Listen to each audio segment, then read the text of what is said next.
नमस्ते, जय हिंद। वक्त है सुबह का और आप देख रहे हैं भेजो न्यूज। खबरों को जानेंगे आगे विस्तार से, उससे पहले जान लेते हैं आज की हेडलाइंस।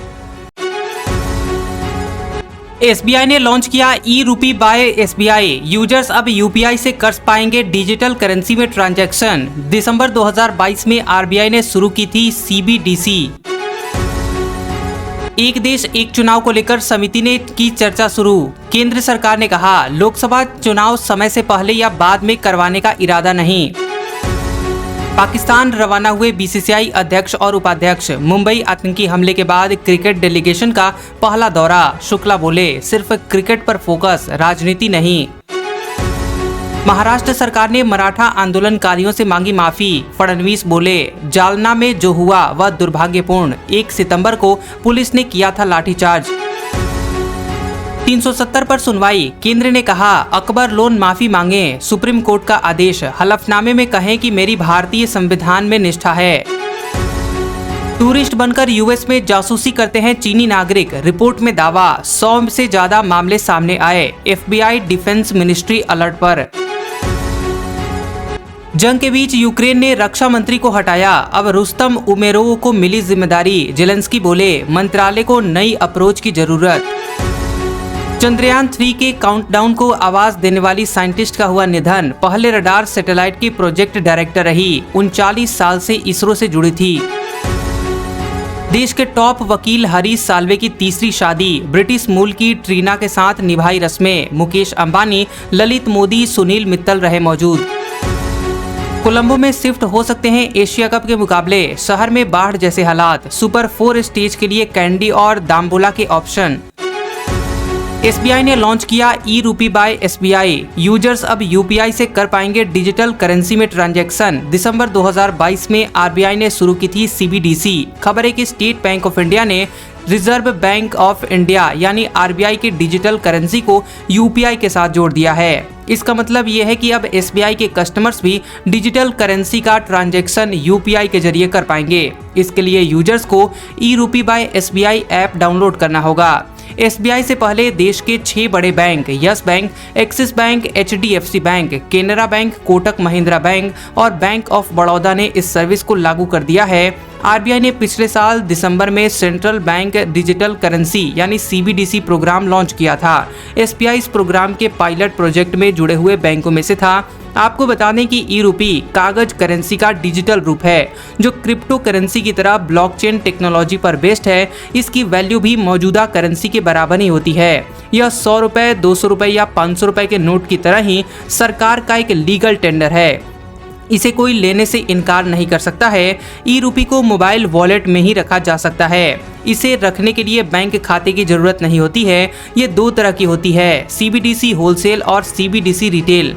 आपको बता दें कि यूपीआई से ट्रांजैक्शन करने के लिए बैंक अकाउंट में पैसा होना जरूरी है। इसका मतलब ये है कि किसी न किसी को एक बार तो फिजिकल करेंसी अकाउंट में डिपॉजिट करना ही होगा, तभी ये ट्रांसफर पॉसिबल हो पाएगा। लेकिन ई-रूपी में एक बार भी फिजिकल करेंसी को अकाउंट में नहीं डालना पड़ता है।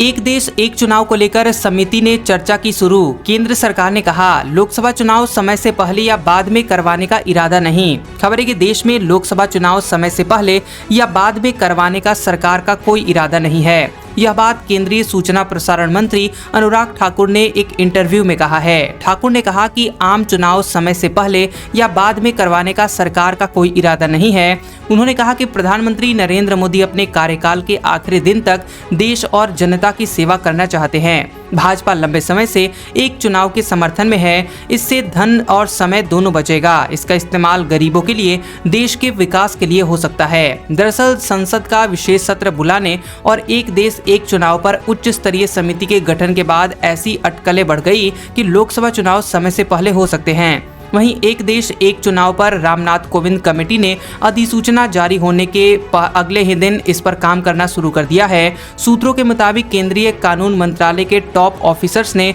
पूर्व राष्ट्रपति रामनाथ कोविंद से मुलाकात करके उन्हें एक देश एक चुनाव के मसले पर ब्रीफिंग दी। केंद्रीय कानून सचिव और इस कमेटी के सचिव नितिन चंद्रा, विधायी सचिव रीता वशिष्ठ और अन्य ने भी रामनाथ कोविंद से इसे लेकर मुलाकात की है। आपको बता दें कि पाकिस्तान रवाना हुए बीसीसीआई अध्यक्ष और उपाध्यक्ष। मुंबई आतंकी हमले के बाद क्रिकेट डेलीगेशन का पहला दौरा। शुक्ला बोले, सिर्फ क्रिकेट पर फोकस, राजनीति नहीं। खबर है कि मुंबई के आतंकी हमले के बाद पहली बार बीसीसीआई के अध्यक्ष रोजर बिन्नी और उपाध्यक्ष राजीव शुक्ला अमृतसर के अटारी बाघा बॉर्डर से पाकिस्तान रवाना हुए। ये यहाँ पर एशिया कप का मैच देखेंगे। इसके अलावा लाहौर में पाकिस्तान क्रिकेट बोर्ड यानी पीसीबी के ऑफिशियल डिनर में भी शामिल होंगे।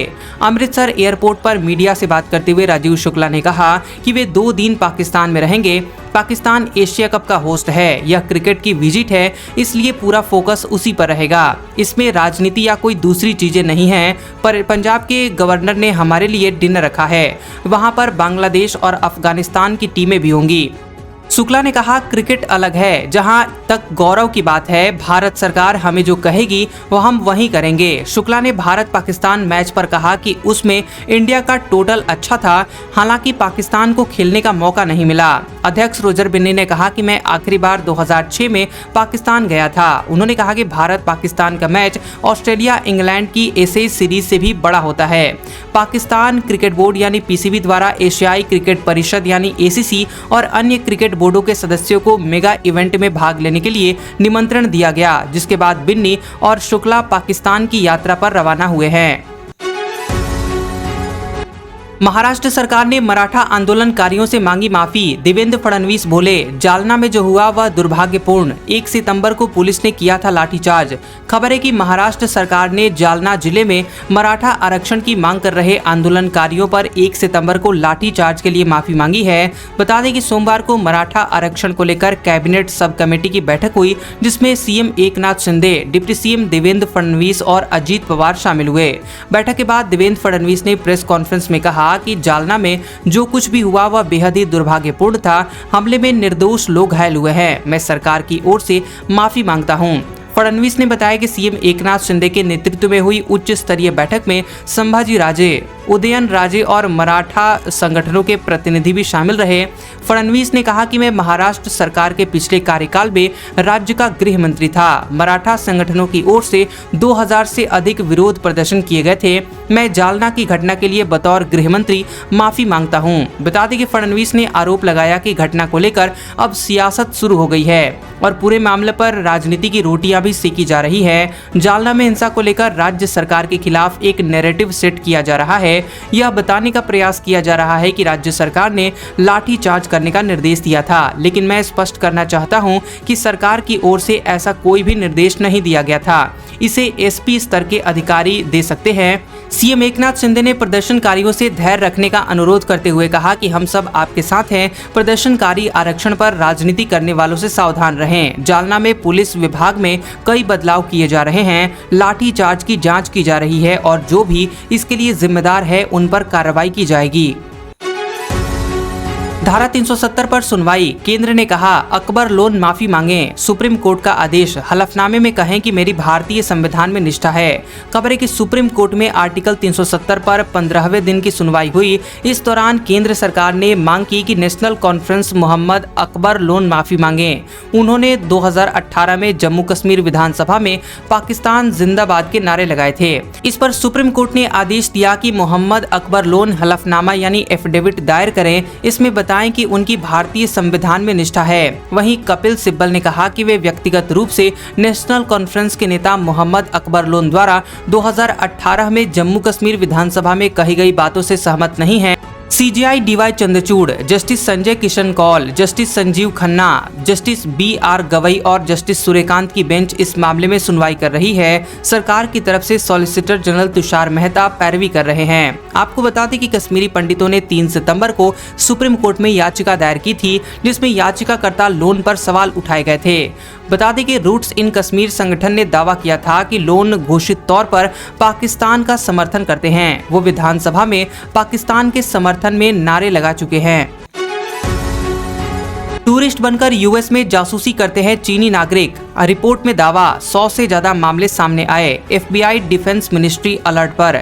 अमेरिकी अखबार वॉल स्ट्रीट जर्नल ने एक रिपोर्ट में दावा किया है कि हालिया साल में चीनी नागरिकों ने अमेरिका में टूरिस्ट बनकर जासूसी की है। इस तरह के 100 से ज्यादा मामले सामने आए हैं और अब FBI के साथ ही डिफेंस डिपार्टमेंट भी अलर्ट मोड पर है। इस रिपोर्ट में अमेरिका के सीनियर ऑफिशियल्स के हवाले से ये जानकारी दी गई है। कुछ महीने पहले अमेरिका ने चीन के एक स्पाई बैलून को मार गिराया था। तब चीन ने इसका मलबा वापस मांगते हुए इसे वेदर इंफॉर्मेशन सैटेलाइट बताया था। आपको बता दें कि FBI ने कुछ मामलों की अब जांच की तो सबसे बड़ा सवाल ये सामने आया कि चीनी लोग उन इलाकों में क्यों गए जहां कोई टूरिस्ट स्पॉट नहीं था। इसके अलावा उन इलाकों को टारगेट किया गया जहां कोई बड़ा सिविलियन एयरपोर्ट नहीं था। इसके बाद साफ हो गया कि ये लोग टूरिस्ट नहीं हो सकते हैं और इनका मकसद कुछ और ही था। रिपोर्ट के मुताबिक चीन के नागरिक अमेरिका में खुफिया जानकारी जुटाते हैं और बाद में इसे चीन पहुंचा देते हैं। जब इस बारे में अमेरिकी होम मिनिस्ट्री से सवाल किया गया तो उन्होंने कुछ भी कहने से साफ इनकार कर दिया गया।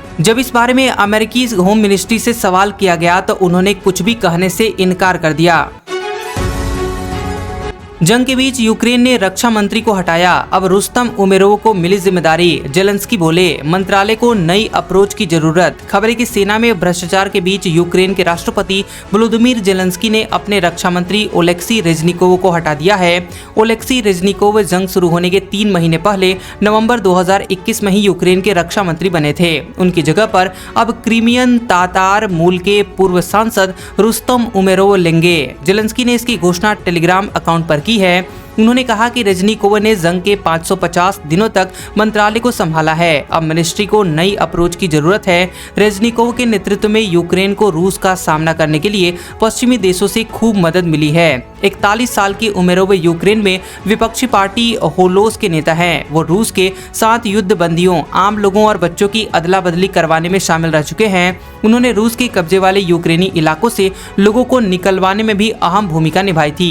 24 जनवरी को यूक्रेन के डिप्टी डिफेंस मिनिस्टर याचेस्लाव शापोवालोव को भ्रष्टाचार से जुड़े हुए एक स्कैंडल में फंसने के बाद इस्तीफा देना पड़ा था। न्यूयॉर्क टाइम्स की रिपोर्ट के मुताबिक इसी स्कैंडल के चलते ओलेक्सी रेजनिकोव पर आरोप लगने लगे थे। हालांकि ओलेक्सी पर सीधे तौर पर भ्रष्टाचार का कोई आरोप नहीं है। वहीं माना जा रहा है कि जंग के बीच रक्षा मंत्रालय में हुए स्कैंडल से दुनिया भर में यूक्रेन की छवि बिगड़ी है। तो कैसा लगा ये वीडियो हमें कमेंट करके जरूर बताएं और ऐसी खबरों को देखने के लिए आप हमारे चैनल को सब्सक्राइब करें और उसके पास वाले बेल आइकॉन को भी ऑन करें। तो मिलते हैं अगले वीडियो में। इस वीडियो को पूरा देखने के लिए आप सभी का शुक्रिया।